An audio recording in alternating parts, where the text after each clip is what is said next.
আমি যে কোরআনের আয়াত তেলাওয়াত করেছিলাম, বয়ান আমার ওই দিকে নিয়ে যায়। সংক্ষিপ্ত সময় বয়ান করব, দিলটা নরম হবে, চোখে পানি আসবে, এটাই তো বয়ানের হালত হওয়ার দরকার। যে কথাগুলো বললাম ভাই, এই কথাগুলো কোরআন হাদিস থেকে বললাম। এখন আমি যে আয়াতটা তেলাওয়াত করেছিলাম, আয়াতের দিকে চলে যাই।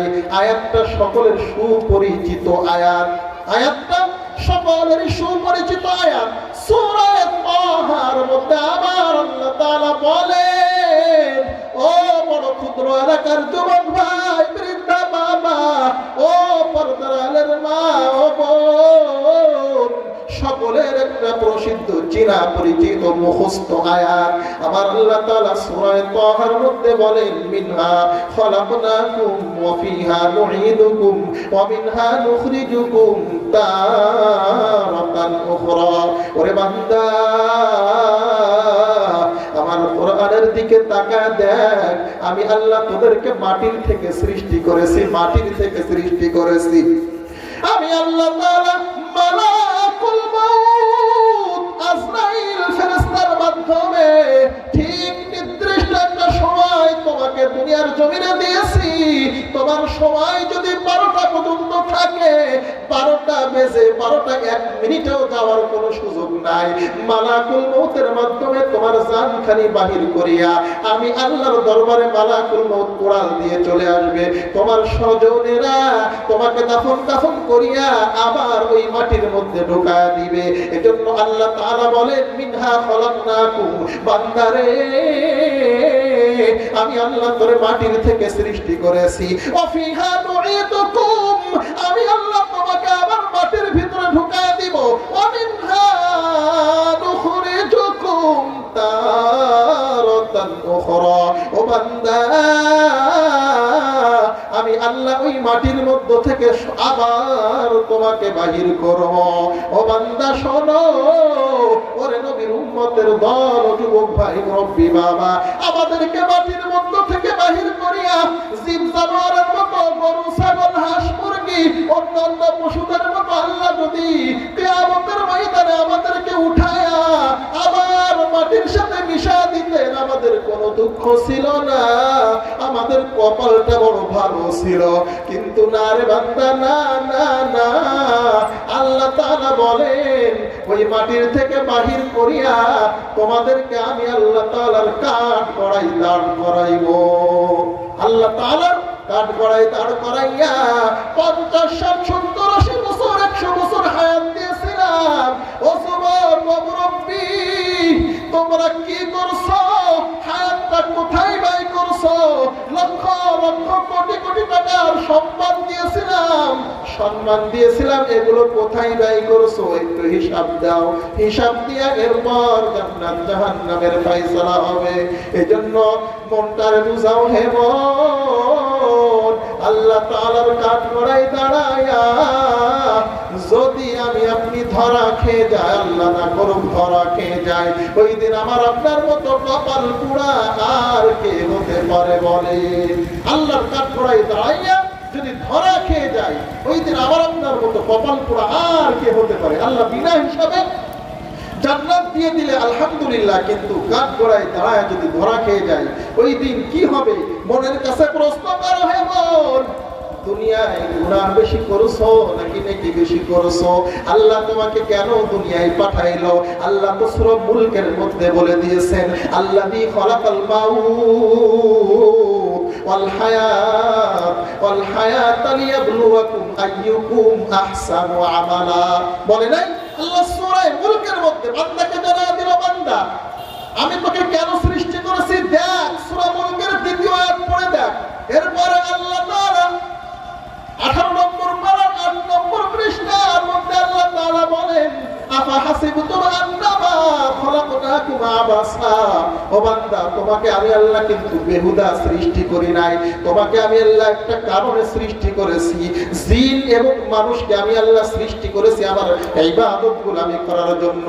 আল্লাহ এটাও কোরআনে বলে দিয়েছেন, ওয়া মা খলাকতুল জিন্না ওয়াল ইনসা ইল্লা লিয়াবুদুন।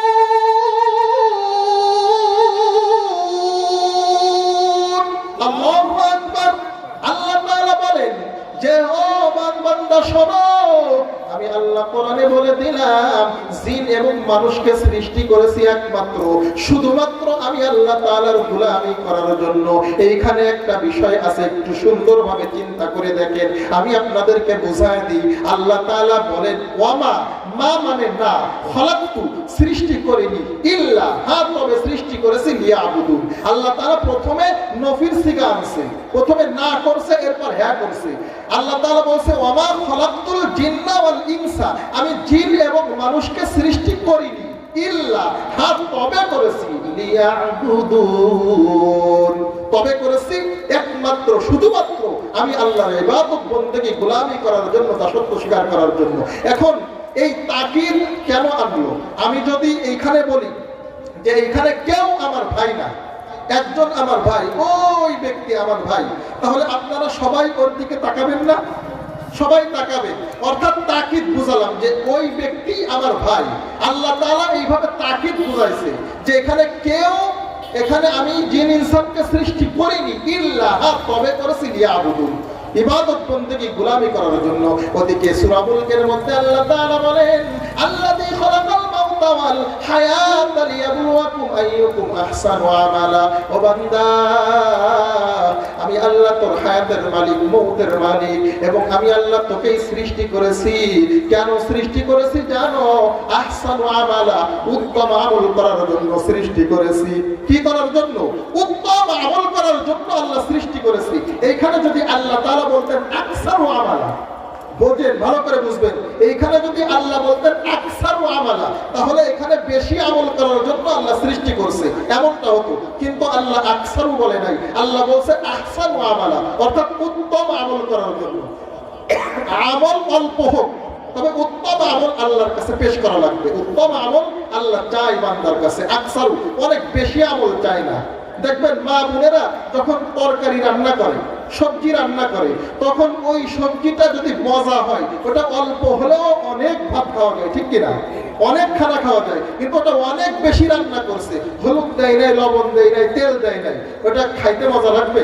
ও সবটুক বাগানে যাবে, ঠিক কিনা? ওই সম্পূর্ণটুকুই ফেলে দিতে হবে। এজন্য আল্লাহ তাআলা বলেন যে আহসানু আমালা, বান্দা কে কত উত্তম আমল করে আমি আল্লাহর কাছে আসতে পারো, এটা দেখার জন্য আমি দুনিয়ায় পাঠিয়েছি। কিন্তু বান্দা, আজকে কার গোলামি করলা? কার পিছনে দৌড়াইলা? কোন নেতার গোলামি করলা? কোন নেতার পিছনে দৌড়ায়া আমার মালিককে ভুলে গেলা? কোন নেতাই তোমাকে পার করবে? কেউ পার করবে না। কিয়ামতের ময়দানে আপন আপন বলতে কেউ থাকবে না। তাহলে তুমি কেন নেতা, মন্ত্রী, এমপি, মিনিস্টার, জজ, ব্যারিস্টার, উকিল, এসপি, আইজি, কেন এদের পিছনে ঘুরে এদেরকে খোদার মতো দেখো? কেন এদের পিছনে ঘুরে এদেরকে খোদার মতো দেখো? আল্লাহর থেকে তোমার কাছে তোমার নেতা দামি, এমনটা অনেক সময় হয় কি না হয়? এমনটা অনেক সময় হয়। এজন্য বান্দা, মনটাকে একটু বুঝাও, মনটাকে একটু বুঝ দাও। হে মন, এই দুনিয়ায় একদিন ছিলাম না, আজকে আছি, আবার একদিন থাকবো না। এই দুনিয়া থেকে আমি যখন চিরবিদায় নিয়ে চলে যাইব, দুনিয়ার সব কিছু ফেলে রেখে খালি হাতে বিদায় নিতে হবে। মনটাকে একটু বুঝাও হে মন, যখন রাত্র ঘুমানোর সময় বালিশের সাথে মাথা না লাগাও। ও বান্দা, ও আল্লাহর গোলাম, নবীর উম্মতের দল, আপনাদেরকে একটা সবক দিয়ে যায়। যখন বালিশের সাথে ঘুমানোর বিছানায় যাইয়া মাথাটা লাগাইবা, তখন মনটাকে একটু বোঝ দিবা। হে মন, এই যে বালিশের সাথে মাথাটা লাগাইলাম, ঘুম এসে গেল, এই ঘুমানোটা আমার জন্য চিরজীবনের জন্য শেষ ঘুম হয়ে যেতে পারে। চির জীবনের জন্য শেষ ঘুম হয়ে যেতে পারে। আমি যদি এই ঘুমানোর পরে আর উঠতে না পারি, সকালবেলায় আমার মা এসে আমার দরজায় ধাক্কা দিবে, খুলতে পারবো না। আমার ভাই, আমার বোন, আমার আমার নিকটস্থ ব্যক্তিরা এসে দরজায় ধাক্কা দিবে, খুলবে না। এরপর দরজাটা ভেঙে গিয়ে দেখবে আমার শরীরটা পুরো ঠান্ডা হয়ে গেছে, অষাঢ়ের মতন শক্ত হয়ে গেছে। আমার বুকে হাত দিয়ে দেখবে আমার বুক থেকে, আমার কলব থেকে প্রাণ পাখিটা উড়ে চলে গিয়েছে, আর দূর দূর করে লাফাই না। এভাবে যদি আমি মরিয়া যাই, আমার উপায়টা কি হবে কালকে সকালবেলা? এভাবে মনটাকে বুঝ দিবা হে মন। আমি মরিয়া যাওয়ার পর আগামীকাল সকালেই আমার স্বজনেরা বিভিন্ন কাজের মধ্যে লিপ্ত হয়ে যাবে।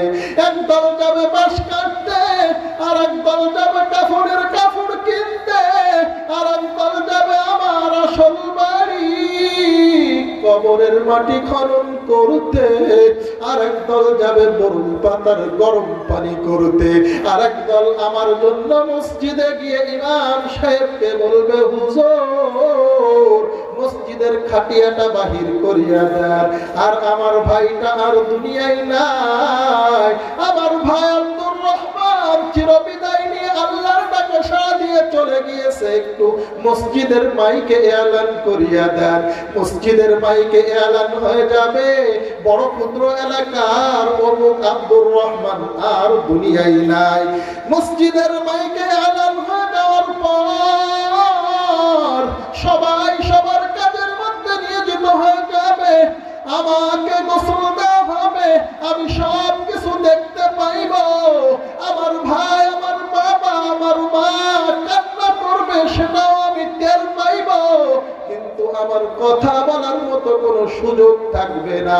আমাকে যখন গোসল দিবে, গায়ের মধ্যে একটু জোরে জোরে যখন সাবান লাগাইবে, গা শরীরটা ব্যথা থাকবে, আমি বলতে চাইবে একটু আস্তে সাবান লাগাও, আমার বলার কোনো সুযোগ থাকবে না। এভাবে আমাকে গোসল দেওয়ার পর আমাকে শুধুমাত্র সাদা পাতলা 3 টুকরা কাপড়ের কাপড় দিয়া যখন জড়া দিবে, আমাকে 3টা বাঁধন দিবে, মাজার মধ্যে একটা, মাথার মধ্যে একটা, পায়ের মধ্যে একটা। ও বান্দা, এই যে বাঁধনটা দিল, মনে করবা আমার পায়ের মধ্যে যে বাঁধন দিল, এই পা আর কাজ করবে না। আমার মাজার মধ্যে বাঁধন দিল, আমার মাজার কাজ দুনিয়ায় শেষ। আমার মাথার মধ্যে একটা বাঁধন দিল, মাথার কাজ দুনিয়ায় শেষ। এখন আমি কবর পথের যাত্রী। মসজিদের খাটিয়ায় শোয়া ইমাম সাহেবকে বলবে, হুজুর মসজিদের সামনে এনে হাজির করছি, জানাজাটা পড়ায়া দেন। ফজরের সময় মরিয়া গেলাম, আর শহরে আমার জানাজা হয়ে যাবে। আমার জানাজা হয়ে যাওয়ার পর স্বজনেরা আমাকে 4 পাওয়ালা খাটিয়াটা কাঁধে নিয়ে কবরস্থানের দিকে রওনা হবে। কবরস্থানের দিকে হাঁটি হাঁটি পাই সবাই গিয়ে হাজির হবে। কবরের পাশে খাটিয়াটা রাখবে, আমার মাজার নিচ দিয়ে একটা গামছা ঢুকায়া গামছার 2 পাশে 2 জন ধরবে, আমার মাথায় একজন ধরবে, আমার পায়ের গোড়া একজন ধরবে। আর কবরের মধ্যে আমার ভাই, আমার বাবার চাচা নেমে যাবে। আমি মনে করব আমার সঙ্গে হয়তো দুনিয়ার আর কেউ যাবে না, হয়তো এই 3 জন ব্যক্তি আমার সঙ্গে থাকবে, আর কেউ যাবে না। না রে বান্দা, না না না, আমাকে যখন কবরে নামায়া আমার গায়ের উপর দিয়ে চাটাই দিয়া, কলার পাতা দিয়া, আমার গায়ের উপরে বাঁশ দিয়া, এরপর যখন মাটিটা হাতে নিয়ে মিনহা খলাকনাকুম ওয়া ফিহা নুঈদুকুম ওয়া মিনহা নুখরিজুকুম তারাতান উখরা, এই মাটি দেওয়ার দোয়াটা পড়ে আমাকে মাটি দিয়ে দিবে। কোথায় গেল আমার দুনিয়ার জাজিম আর তশক? কোথায় গেল আমার বাড়ির সারি গাছ দিয়ে বানানো সেই পালঙ্ক? কোথায় গেল আমার সুন্দর বিদেশি কম্বল? কিছুই থাকবে না রে ভাই, কিছুই থাকবে না। আমাকে একা একাই কবরের মধ্যে থাকতে হবে। আল্লাহর রাসূল হাদিসের মধ্যে বলেন, আল কবরু রাউযাতুম মির রিয়াজিল জান্নাহ আও হুফরাতুম মিন হুফারিন নার। ওই কবরটা হয়ে যাবে কোন মানুষের জন্য জাহান্নামের বিশাল বড় গর্ত, আবার কারোর জন্য হয়ে যাবে জান্নাতের বিশাল বড় ময়দান। ওই কবরে আমাকে রেখে সবাই বাড়ির দিকে রওনা হবে। নিষ্ঠুর কেউ আমার সঙ্গে থাকবে না রে বাজান, কেউ থাকবে না। আমার থেকে সবাই 40 কদম দূরে যখন চলে যাবে, আল্লাহ তাআলা দুইটা ফেরেশতা আল্লাহ তাআলা পাঠাবে। মুনকার নাকির ফেরেশতাকে আল্লাহ কবরে পাঠিয়ে দিবে। তিনটা প্রশ্ন করবে, মান রব্বুকা, মান দীনুকা। 3 নম্বর প্রশ্ন মান নবিয়ুকাও হতে পারে। অন্যান্য riwayate আছে মা হাদার রাজুল আল্লাযী বুইসা ফীকুম। পয়গম্বর মুহাম্মদ সাল্লাল্লাহু আলাইহি ওয়াসাল্লামকে দেখা বলবে, এই মহাপুরুষটি কে যিনি তোমার নিকট আসিয়াছে? এই মহাপুরুষটি কে যিনি তোমার নিকট আসিয়াছে? যদি মৃত ব্যক্তি মুমিন বান্দা হয়, আল্লাহর রাসূলের হুকুম, আল্লাহর হুকুম রাসূলের সুন্নাহ মোতাবেক দুনিয়ার জীবনটাকে কাটাইতে পারে, মৃত ব্যক্তি সুন্দরভাবে জবাব দিতে পারবে, রব্বি আল্লাহ দীনিয়াল ইসলাম হুয়া মুহাম্মদ সাল্লাল্লাহু আলাইহি ওয়াসাল্লাম। এভাবে 3টা প্রশ্নের জবাব দিয়ে এরপর কবরটাকে আল্লাহ জান্নাতের বাগান বানায় দিবে। এভাবে হাসরের ময়দান কায়েম হয়ে যাবে। হাসরের ময়দানে আপন আপন বলতে কেউ থাকবে না, সবাই বেঈমান নিষ্ঠুরের মতো ব্যবহার করবে। মা সন্তানকে চিনবে না, সন্তান মাকে চিনবে না। এইভাবে আল্লাহ তাআলা কোরআনে বলে, ইয়াউমা ইয়াফিরুল মারউ মিন আখিহি ওয়া উম্মিহি ওয়া আবিহি ওয়া সাহিবাতিহি ওয়া বানি। কেউ কাউকে চিনবে না। মায়ের সাথে যদি সন্তানের দেখা হয়ে যায় হাসরের ময়দানে, সন্তান মাকে বলবে, ও মা, মা গো, আমি তোমার সেই আব্দুর রহমান। মা বলবে, আমি তোমাকে চিনি না। বলবে, কেন? ওই অমুক বাবার অমুক সন্তান আমি। বলে, আমার তো বিয়াই হয়নি, আমার স্মরণ নাই। এভাবে অস্বীকার করে বসবে। ওরে বান্দা, আপন আপন বলতে কেউ থাকবে না। এই জন্যই একটা সুন্দর ছন্দের মধ্যে বলা হয়, পাগল মন আমার তুমি কারলা গিয়া করলা রে বাড়ি ঘর। ঠিক কিনা?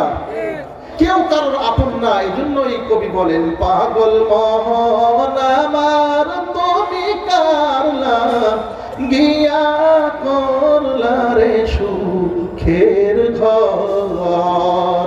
ও পরতলায় বাতি জ্বলে, ও পরতলায় বাতি জ্বলে, নিস্তলাতে অন্ধকার তুমি কারলা গিয়া করলা রে বাড়ি ঘর।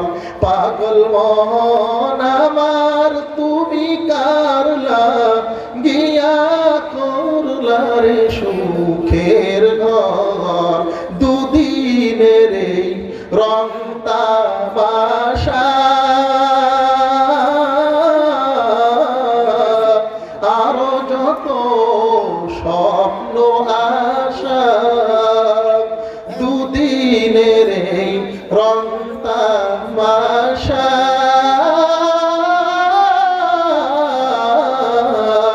আরো যত স্বপ্ন আশা, সবাই বৃথা যাবে, সবাই বৃথা যাবে।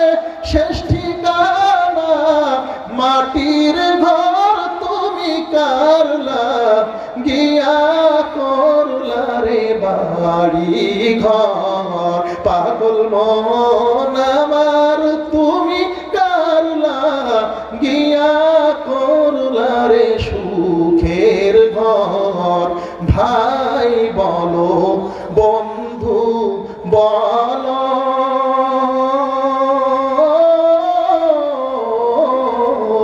নয়তো কেউ আপন তোমার। 2-4টা দিন কেঁদে কেহ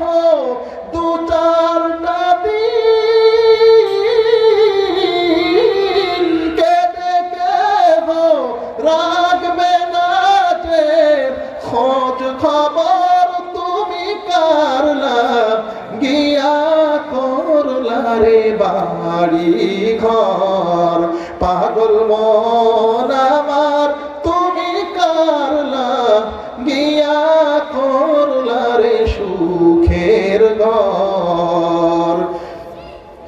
আলহামদুলিল্লাহ। তো সম্মানিত উপস্থিত হাজিরিন, আমরা দুনিয়ার মধ্যে যাহা কিছু করি না কেন কিছুই আমাদের থাকবে না, সবার খালি হাতে বিদায় নিয়ে চলে যেতে হবে। তো পরকালের যেই বাড়িতে আমরা যাইব ওই বাড়ির সামানা নেক আমল ছাড়া আর কিছুই না। তো আমরা সবাই দুনিয়া থেকে বেশি বেশি করে নেক আমল করে জান্নাতি মেহমান হয়ে বিদায় নিতে পারবো না ইনশাআল্লাহ? আল্লাহ তাআলা নেক আমল করে জান্নাতি মেহমান হয়ে বিদায় নেওয়ার তৌফিক সকলকে দান করুক। সকলে বলেন আমিন। নাসরুম মিনাল্লাহি ওয়া ফাতহুন করিব ওয়া বাশশিরিল মুমিনিন। দোয়া চাই, সকলে দোয়া করবেন। আপনাদের জন্য দোয়া করি, মহল্লাবাসীর সকলের জন্য দোয়া করি। আল্লাহ সকলকে সুস্থ সহিহ সালামতে সকলকে রাখুক, আপনাদের নিকট আবারও আসার তৌফিক দান করুক। সকলে বলেন আমিন। আসসালামু আলাইকুম ওয়া রাহমাতুল্লাহ।